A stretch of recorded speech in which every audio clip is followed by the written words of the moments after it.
Bonjour à tous, bonjour Nicolas Dupont-Aignan. On l'a appris hier soir, le domicile de l'ancien ministre de l'écologie François de Rugy près de Nantes a été tagué, je cite, « Escroc, on te fera payer ».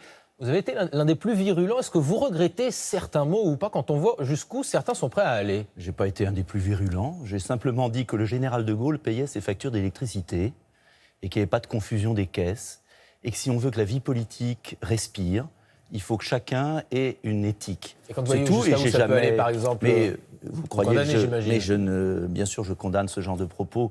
Mais vous savez, pendant qu'on parlait de Rugy, on a bataillé, j'ai bataillé 8 heures à l'Assemblée nationale contre un traité, le CETA avec le Canada, qui va permettre d'importer de la viande avec 42 pesticides, avec des farines animales. On va y venir, Nicolas Dupont-Aignan. Donc, ce que je veux dire dans la vie politique, c'est qu'on montre quelque chose, et puis pendant ce temps-là passent en douce des traités, des mesures qui ont une importance considérable pour la vie de nos concitoyens. On va y venir, mais justement, donc, sur ne cette distrayons question pas les Français. Qui a quand même suscité des interrogations chez les Français. Visiblement, François de Rugy n'était pas le seul à utiliser son IRFM, son indemnité de représentation de frais de mandat, pour d'autres usages. Il y a un certain nombre de parlementaires qui sont mis en cause. Est-ce que vous, par exemple, est-ce que vous avez payé des cotisations pour votre parti avec vos indemnités ? Mais nous savions tous que c'était interdit.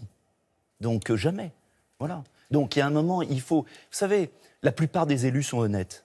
Et il y en a assez de voir toujours l'effort au service des autres gâché par des comportements. Il ne s'agit pas d'accabler X ou Y, il s'agit simplement d'être responsable. C'est tout. Et je le demande depuis tant d'années. Voilà. Alors, c'est sans doute la réforme la plus sensible du quinquennat. Jean-Paul Delevoye a remis hier au Premier ministre son rapport sur la réforme des retraites. Un âge légal de départ à la retraite qui resterait à 62 ans, mais il faudra attendre 64 ans pour bénéficier d'une retraite à taux plein. Objectif, inciter les Français à travailler davantage. C'est une bonne idée ou pas ? C'est une embrouille, c'est un piège, c'est une arnaque. Qui, dans notre pays, trouve un boulot jusqu'à 64 ans ? Vous savez, c'est scandaleux de voir ça. Parce que c'est une baisse des pensions de retraite programmées. Moi, s'il y avait du boulot, ne tiendrait pas sinon, dit Jean-Paul Delevoye. Il l'a dit sur ce plateau hier. C'est pas vrai. S'il y avait du boulot, à la rigueur, on peut dire bon. Mais moi, je rencontre tous les jours et tous ceux qui nous regardent ont dans leur famille des gens à 58 ans, à 59 ans. On leur dit vous êtes trop vieux. On va vous faire un système de pré-retraite. Et on nous dit il faut travailler jusqu'à 64 ans. Donc et attendez. Et comme ils ne vont pas trouver de boulot jusqu'à 64 ans, ça veut dire que toute leur retraite, jusqu'à leur mort, ils auront une pension diminuée. C'est indigne ce qui est en train de se préparer. Très contre cette réforme si elle reprend ces éléments. Je vais être très clair. L'idée de la réforme à points, je l'ai proposée à la présidentielle. Parce que l'idée d'égalité, où quand on cotise 1 euro, quelle que soit sa profession, on touche le même euro de retraite, c'est bien. Donc le principe de la réforme est une bonne idée. Mais ce qui est insupportable, c'est que pour une belle réforme, une bonne idée de réforme d'égalité des citoyens devant la retraite, le gouvernement est en train de spolier une nouvelle fois les retraités. Donc vous la voteriez ou pas si la réforme s'appuyait sur ces principes ? Sûrement pas. Et je vais vous dire la preuve. C'est que le gouvernement nous dit déjà, cette réforme, elle sera votée après les municipales. Il ne donne pas de date précise. Oui, mais il a dit après les municipales. C'est comme le CETA. On n'en a pas parlé pendant les européennes, puis on l'a fait, le traité avec le Canada. Le libre-échange avec le Canada, qui sera soumis au vote des députés mardi prochain. Vous y êtes très fermement opposé. Pourquoi ? Qu'est-ce qui vous pose problème ? Parce qu'on exige des normes environnementales à nos agriculteurs, par exemple. On parle du climat, c'est bien. Et ce traité va permettre une concurrence déloyale des agriculteurs canadiens qui ne sont pas astreints aux mêmes normes. Fake news, dit le gouvernement, quand vous affirmez cela. C'est totalement faux. Tout socialistes, France Insoumise, républicains, centristes, même des députés En Marche, ont dit exactement la même chose que moi. Par exemple, les farines animales qui maintenant s'appellent d'un autre nom, parce que c'est mieux, les protéines animales transformées. Ça veut dire que ce qui est interdit en Europe, depuis le scandale des farines animales, est autorisé au Canada. C'est limité à un certain nombre de fermes, dit Jean-Baptiste Lemoyne du gouvernement. C'est, à l'exception des ruminants, tout est autorisé. Les porcs, les ongles, le sang, tout. Le saumon OGM, les antibiotiques accélérateurs de croissance sont autorisés. Et après, on dit à nos agriculteurs, il faut la qualité, il faut des normes environnementales. On nous parle du climat et on va mettre des cargos sur l'Atlantique. Donc, il y a un moment, il faut de la cohérence. Et moi, ce que je demande, c'est si on veut protéger le climat, si on veut protéger notre alimentation, on ne vote pas des traités comme ça. C'est tout. Nicolas Dupont-Aignan, les forces de l'ordre seront ce soir très mobilisées dans un certain nombre de villes de France. 2500 policiers à Paris, rien qu'autour du secteur des Champs-Élysées, parce qu'il y a la finale de la Coupe d'Afrique des Nations qui oppose le Sénégal à l'Algérie. Qu'est-ce qu'il faut faire pour éviter de nouveaux débordements comme en début de semaine ? D'abord, moi, je vais vous dire que, comme tous les Français, j'ai été meurtri de voir des Français arracher le drapeau français, brandir le drapeau algérien. Ça pose un problème.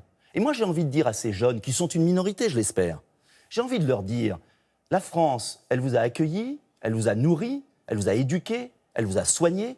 Mais si vous préférez l'Algérie, si c'est mieux l'Algérie que la France, mais retournez en Algérie. Et d'ailleurs, en Algérie, mais s'ils aiment tellement l'Algérie au point de brûler le drapeau français et de saluer le drapeau algérien, mais personne ne retient ces jeunes en France. Ils peuvent retourner en Algérie. Et je vais vous dire, en Algérie... On ne peut pas avoir un attachement à deux pays ? Mais bien sûr. Mais est-ce qu'on est obligé de saccager pour manifester une identité ? Vous savez, il y a beaucoup de gens qui ont la double nationalité et qui ne cassent pas les Champs-Élysées. Donc, ceux qui cassent les Champs-Élysées, ceux qui n'aiment pas la France, personne ne les retient en France. Et je vais vous dire une chose. En Algérie, ils n'auraient pas le droit de faire ça. Et en Algérie, ils auraient été en prison tout de suite. Et c'est mieux l'Algérie, le système carcéral et le système... En tout cas, vous enviez le système judiciaire et pénal algérien ? Je dis que les Français, algérien ? à un moment, doivent se faire respecter. La France a nourri ces jeunes, les accueille.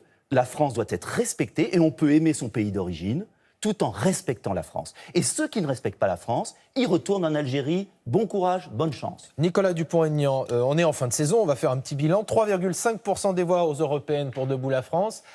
C'est franchement un échec, c'est parce que vous souhaitiez... C'est une déception. C'est une déception, un échec. L'an prochain, il y aura les municipales.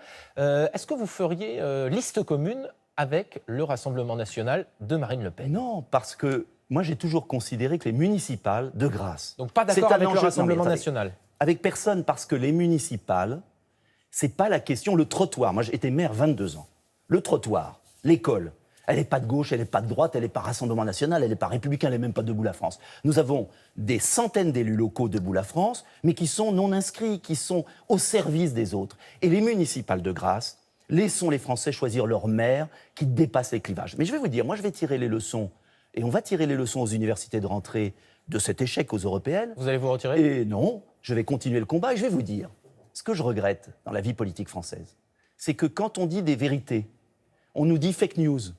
Et puis un mois après les européennes, on nous sort le CETA, le Mercosur, la réforme des retraites. Mais tirer des leçons quand on fait 3,5% aux européennes, est-ce que c'est pas aller faire autre chose, céder sa place ? Mais attendez, il y a 1 million de Français qui m'ont fait confiance et je vais vous dire, aujourd'hui j'ai des Français, tiens, il y en a un qui m'a arrêté dans la rue en arrivant chez vous, qui m'a dit, je vous ai pas cru aux européennes.